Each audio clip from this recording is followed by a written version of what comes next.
Hare Krishna, Om Namo Bhagavate Vasudevaya, Om Namo Bhagavate Vasudevaya, Om Namo Bhagavate Vasudevaya, Namo Vishnupadaya Krishna Prishtaya Bhutale, Srimate Bhaktivedanta Swami Niti Namine, Namaste Saraswati Devi Gauravani Pracharine, Nirvishesha Shunyavadi Paschat Desatarine, Jai Sri Krishna Chaitanya Prabhu Nityananda, Shri Advaita Gadadhar Shivasadi Gaur Bhakta Vrinda.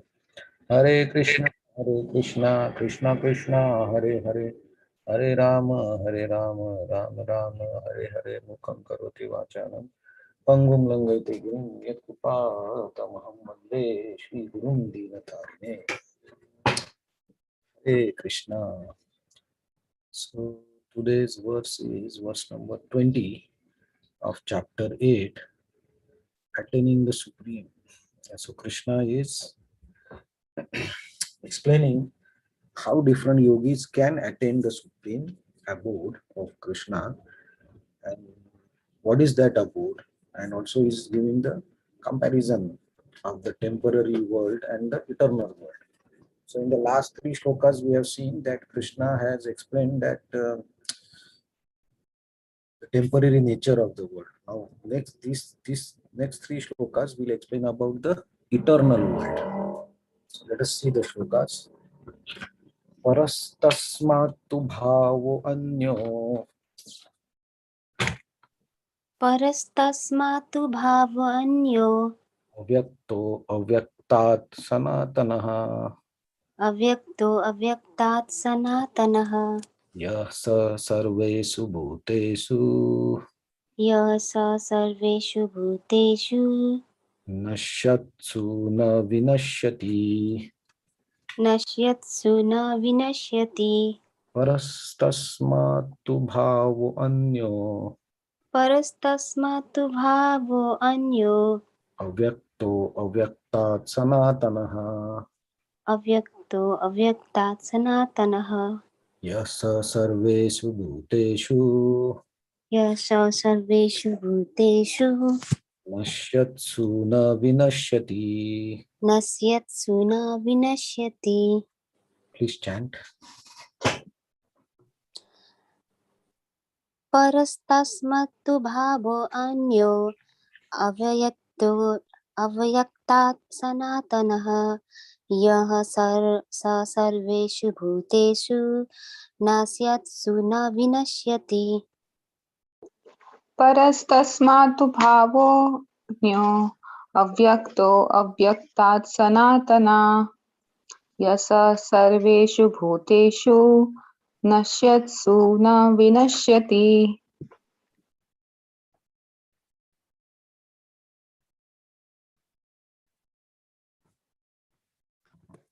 Thank you very much. So, translation and purport. Yet there is another unmanifest nature which is eternal and is transcendental to this manifested and unmanifested matter.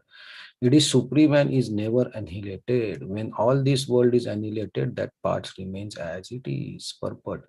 Krishna's superior spiritual nature is transcendental and eternal. It is beyond all the changes of material nature, which is manifest and annihilated during the days and night of Brahma.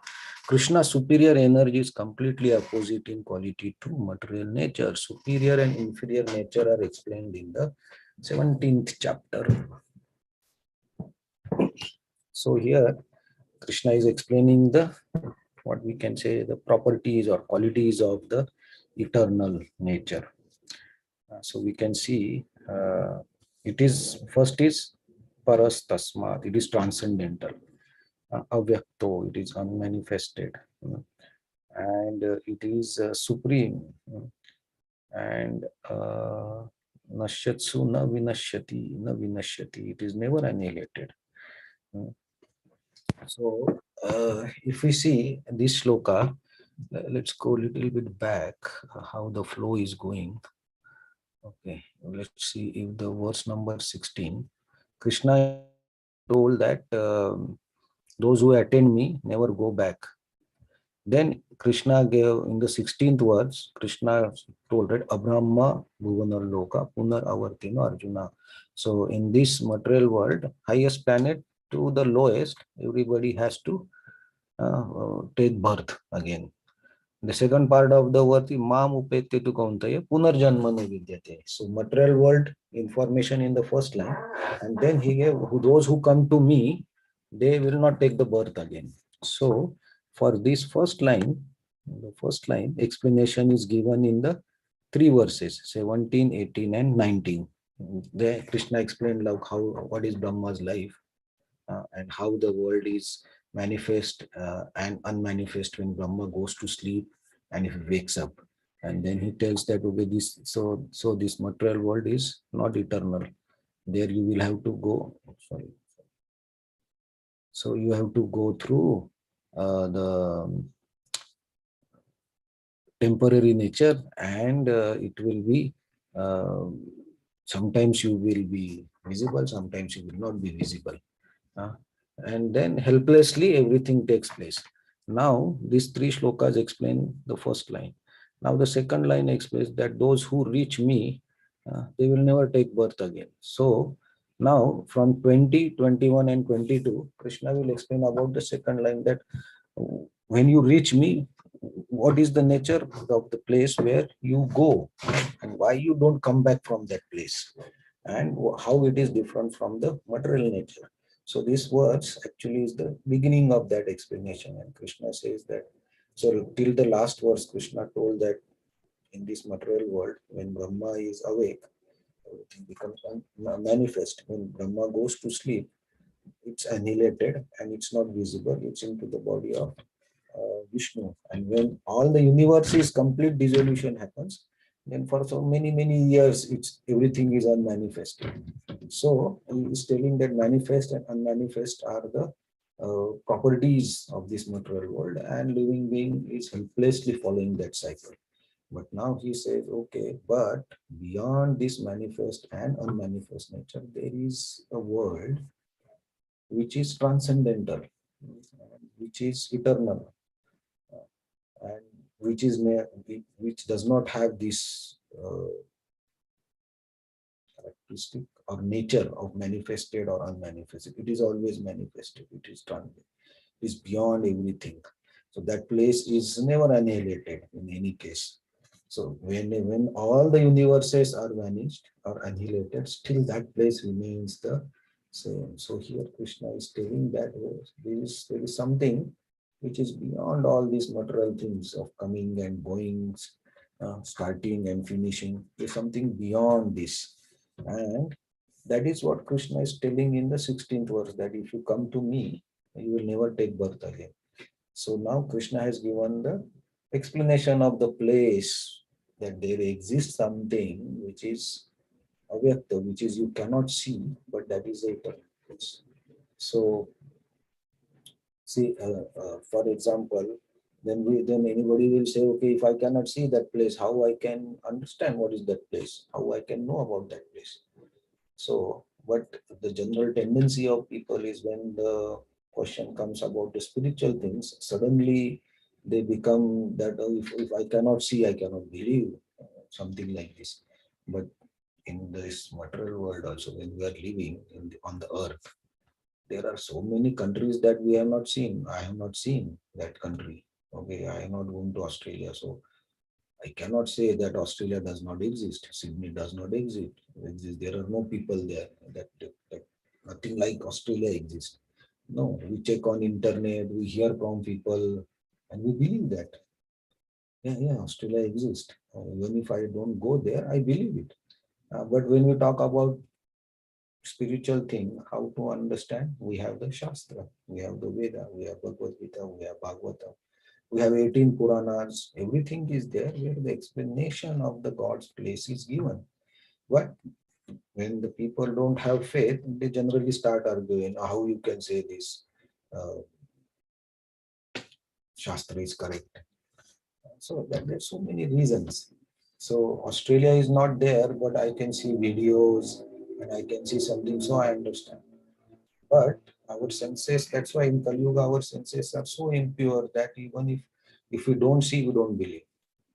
So in the Shastra, there is Ramayana is there, Mahabharata is there, all the Leelas are there, everything is there, but they are written. So then we don't believe. People will don't believe. Sometimes people doubt. Sometimes devotees also go, oh my God, really? How can this be? But the faith is with that. That's why everybody has a different level of consciousness and faith. So some people believe, some people don't believe. But there is a nature, Krishna is telling, that is beyond all these things.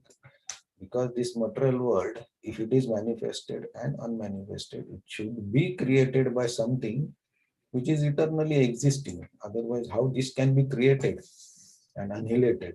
There should be, this is very logical thinking, that how this can happen automatically. Nothing happens automatically. Right? So that is the nature of our mind to build us, but then we have to use our intelligence to read Shastra, to read Bhagavad Gita, to understand Bhagavad Gita. Not only understand, but live Bhagavad Gita. And when we live Bhagavad Gita, then we actually get the experiences where we believe that, yeah, there is something which is really not of this world and which is constantly existing with me. Super soul is always there. So that is the nature that Krishna is telling, that there is a place which is far superior and which is beyond all these things. So in the next two shlokas, Krishna will tell, okay, what is that place? Who owns that place? Why you should go? So if Krishna tells in the 16th verse that if you go to my place, you will not come back. So what is that place where you should go? That is the explanation started here. Another point is, see, unmanifest and manifest thing uh, exist in material world also.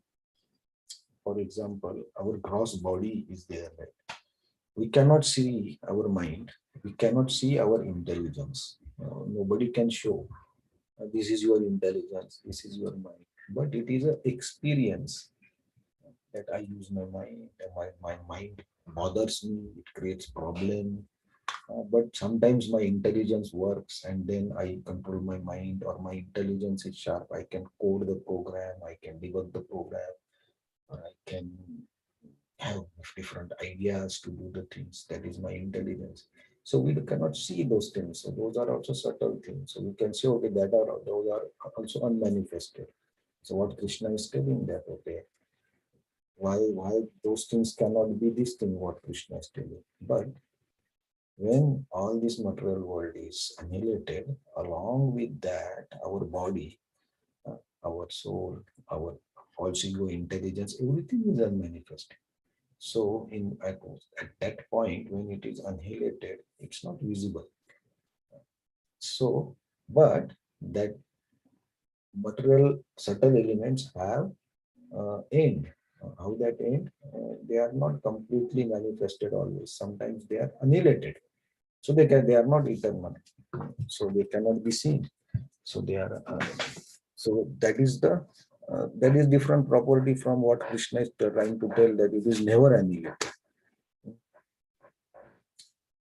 And so gross matter is also this. My gross matter means, say, this body.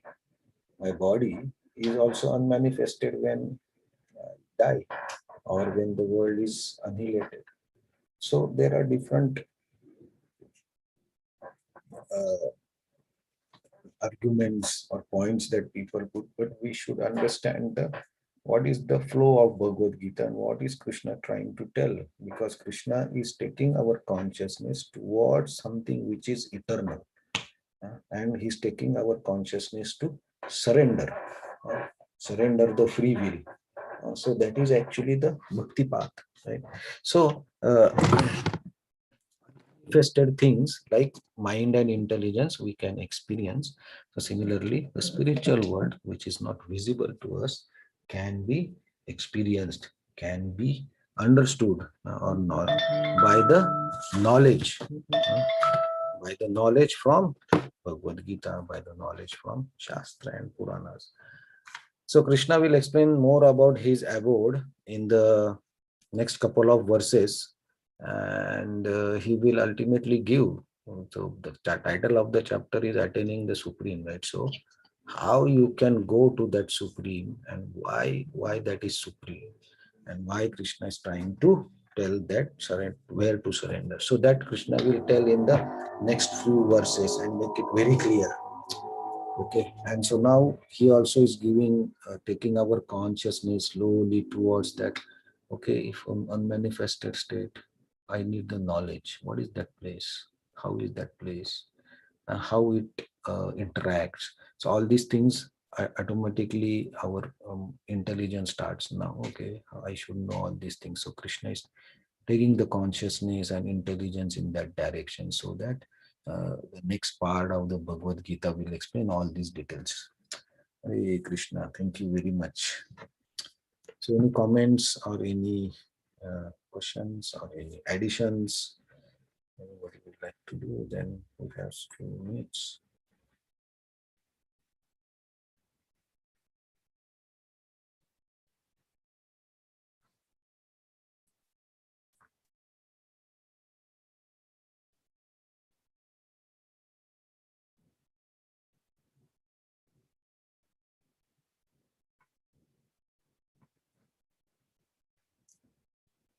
Okay, Hare Krishna. Thank you very much. Thank you very much for joining and keeping this going. We'll see you tomorrow.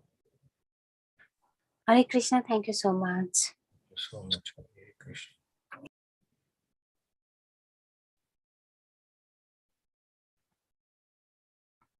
Thank you, Hare Krishna. Hare Krishna. Thank you. Hare Krishna. Thank you. Hare Krishna. Thank you very much.